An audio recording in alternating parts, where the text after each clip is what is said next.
Olá, graça e paz da parte de Deus, nosso Pai, da parte de nosso Senhor Jesus Cristo. Seja com você, Jesus, o bom pastor.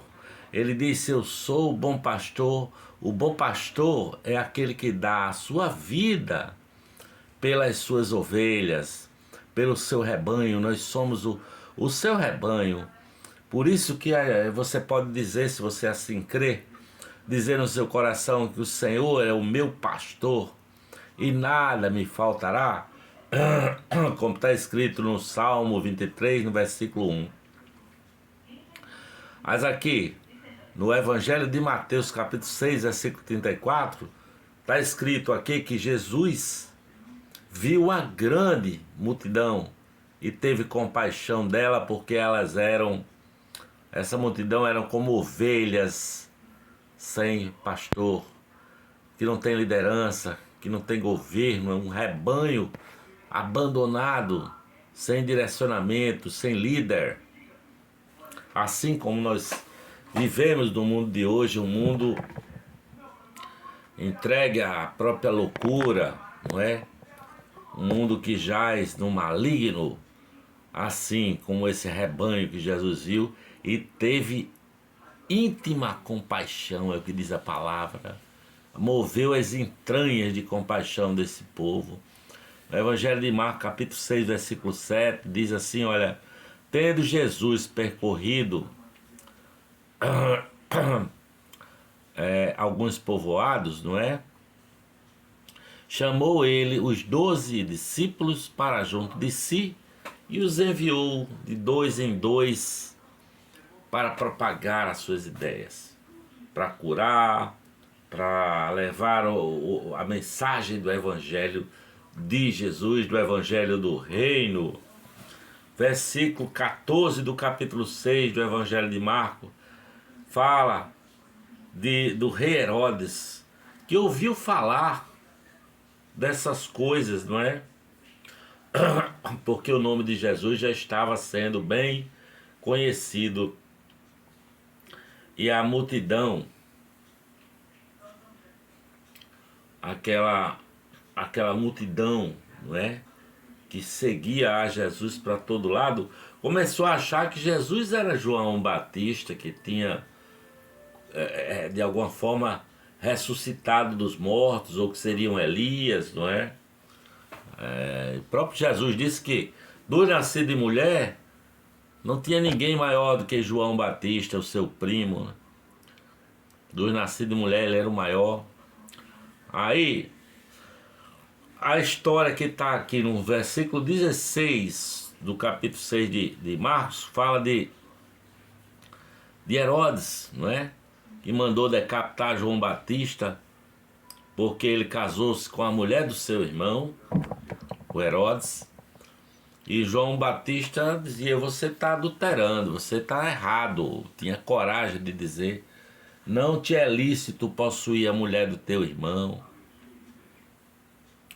E Herodes diz aqui no versículo 19 do capítulo 6 de Marcos que ele temia João Batista e o protegia, não é? E quando Herodes ouvia João Batista, ficava perplexo, ficava admirado, ficava realmente surpreso com as ideias daquele profeta, não é? Mas o versículo 21 fala que, por ocasião do aniversário do rei Herodes, não é? Ele deu um grande banquete na casa dele, reuniu seus líderes, reuniu os militares romanos, as personalidades galileias, e deu uma festa. E a filha de Herodias, que era a mulher do rei Herodes, a filha chamada Salomé, dançou para aquele povo em homenagem ao rei. E o rei ficou encantado com a beleza daquela jovenzinha, a ponto de dizer na frente dos seus convidados: tudo que você pedir eu te darei até a metade do meu reino. E a menina foi falar para a mãe dela: Mãe, o rei disse isso aí, ó, que daria até metade do reino. O que é que eu peço? Pede o que tu quiseres, foi o que o rei disse. E Herodias diz a Salomé: peça-lhe que lhe traga a cabeça de João Batista numa bandeja. João Batista estava preso no calabouço lá do palácio, né? E o rei, bem a contragosto, mandou o carrasco lá na prisão decapitar a João e trouxe sua cabeça num prato. E Herodes deu a Salomé e Salomé entregou a sua mãe Herodias, não é? E Jesus envia os seus discípulos de 2 a 2, é para esse reino de Herodes, de absurdos, de loucuras, que mata os profetas como João Batista, como disse Jesus. Herodes considerava João Batista, não é? Como homem justo, como homem santo, sabe? E os 12 voltam para Jesus depois de ter expulsado o demônio, ter curado muita gente, ter pregado o evangelho, ter feito maravilhas. Eles ouvem que Herodes mandou matar João Batista. João Batista já estava morto. Então, no capítulo 6, versículo 31, diz que havia muita gente indo e vindo com Jesus e ele não tinha nem tempo de comer, sabe? E Jesus chama aquele povo para um lugar deserto, porque eles estavam com medo também da perseguição do que Herodes podia mandar fazer, já que ele tinha matado João Batista, não é? E Jesus disse: vamos a um lugar deserto. Jesus queria um pouco de privacidade com os seus discípulos, com os seus apóstolos, mas não teve jeito, a multidão foi junto. A multidão foi lá para o outro lado do mar, não é? Quando Jesus chegou lá, a multidão já estava lá, tinha uma galera lá do outro lado. Eram essas ovelhas sem pastor, não é? E Jesus, depois de 3 dias com esse povo, disse: rapaz, esse pessoal está com fome. E os discípulos: Senhor, manda esse povo embora para procurar lugar para comer, procurar comprar pão e tudo. E Jesus disse: não, alimentem vocês esse povo. E os caras ficaram assim: mas Senhor, não tem dinheiro para comprar comida para esse povo todo não. E apareceu um garotinho lá e disse: olha, tem aqui 5 pães e 2 peixinhos. Mas o que é isso para essa multidão toda, não é? Mas Jesus, como um bom pastor, orienta aqueles seus discípulos que orientem a multidão, que as pessoas se assentem na grama, na graminha verde, em grupos de 50 e em grupos de 100, não é? E Jesus os coloca sentado numa grama verde e macia, e olhando Jesus para o céu, reparte aqueles 5 pães e os 2 peixinhos. É uma prévia da Santa Ceia, não é? Da última ceia. E dá graças, olha para o céu e dá graças e parte o pão e parte o peixe. Vocês sabem que essa ceia foi feita com uma multidão, e que sobraram 12 cestos cheios de pedaços de pão e de peixe. E ali diz o texto que eram 5.000 homens, fora mulheres e crianças. Então em torno de 15.000 pessoas, ou mais até, quem sabe, não é? E esse ato dele levantar os olhos aos céus e dar graça também acontece quando ele já está ressuscitado e caminha com aquele casal para Emaús, não é? Quando ele chega que ele vai falando e aquele casal não conhece, não reconhece Jesus, mas ele, no partir do pão, na hora do lanche, eles reconhecem Jesus, some da vista dele, não é? A multidão ali quis fazer de Jesus rei quando eles viram isso acontecer, queriam fazer ele a força de rei. E Jesus insistiu com os discípulos que fosse para Betsaida e despediu disse: vão vocês na frente que eu vou despedir a multidão.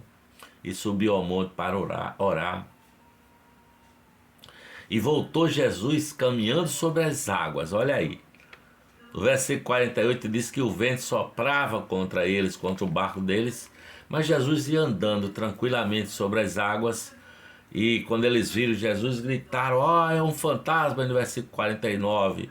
É um fantasma, e Jesus disse: não tem mais, sou eu. E acalmou a tempestade, não é? E os discípulos ficaram assim impactados, estupefatos, não é? E aqui, Jesus Cristo atravessou o mar com seus discípulos, né? Parece até um Moisés atravessando no meio, pelo mar seco, né? E quando ele senta aquela multidão na grama verde, eu me lembro do bom pastor que conduz o seu rebanho a pastos verdes ou a pastos verdejantes, o eu sou, não é? O bom pastor. É a mesma fala de Deus a Moisés: eu sou o que sou. Sabe, o bom pastor do Salmo 23. Eu sou o bom pastor e nada, não é? O Senhor é o meu pastor e nada me faltará, sabe? Porque o pastor organiza, o pastor apacenta, o pastor dá esperança, o pastor começa a ensinar, não é? Versículo 34, Jesus começou a ensinar aquela multidão. Eles tinham, seus discípulos, eles tinham referências da lei, do Pentateuco, da lei mosaica, olho por olho, dente por dente, essa coisa toda. E Jesus diz: eu, porém, vos digo, e muda tudo, não é? Amai a vossos inimigos, bendizei os que vos maldizem, orai pelos que vos maltratam e vos perseguem, tá? Aí no Marcos capítulo 8, versículo 14, diz que os discípulos haviam esquecido de levar o pão, não é? E Jesus tinha falado para eles terem cuidado com o fermento dos fariseus e de Herodes, não é? Mas os caras não entenderam, pensaram que era pão, o pão de comida, sabe? Ele tinha o coração endurecido, não é? Os olhos não viam, tinham olhos, mas não viam, tinham ouvidos, mas não ouviam, não é?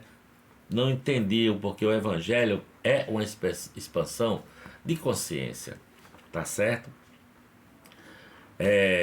A palavra de Deus diz: não tomem, não se conformeis com este mundo, não tome a forma do mundo, sabe? Mas estejai buscando a boa, agradável e perfeita vontade de Deus. O Evangelho é essa presença de Deus, ou do reino de Deus no mundo. E Jesus Cristo de Nazaré é o bom pastor. O nosso mundo está assim como o mundo do Herodes, perverso, não é? Hoje nós ouvimos falar de guerra onde criancinhas morrem. E uma multidão de gente inocente falecendo nos escombros, com os mísseis caindo naquelas cidades lá, Jerusalém, Ramais, e esse povo achando que vai conseguir alguma coisa, sabe? Mas Jesus é o Evangelho, Jesus é o caminho, e Ele está no meio das dores desse mundo. E Ele nos diz assim: no mundo tereis aflições, mas tende bom ânimo, porque eu venci o mundo. Jesus é esse pastor que diz para sentar, para ouvir, para aprender, sabe? Organiza seu povo e diz ainda mais: comam o meu pão, né? Façam a ceia como o pão e o peixe e a carne, seja lá o que for, em memória de mim, sabe? Até que eu venha. Existe a promessa da volta, né? Até que eu venha.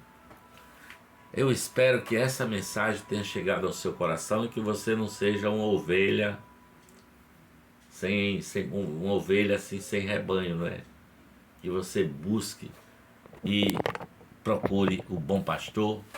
O bom pastor dá a sua vida pelas suas ovelhas. Amém.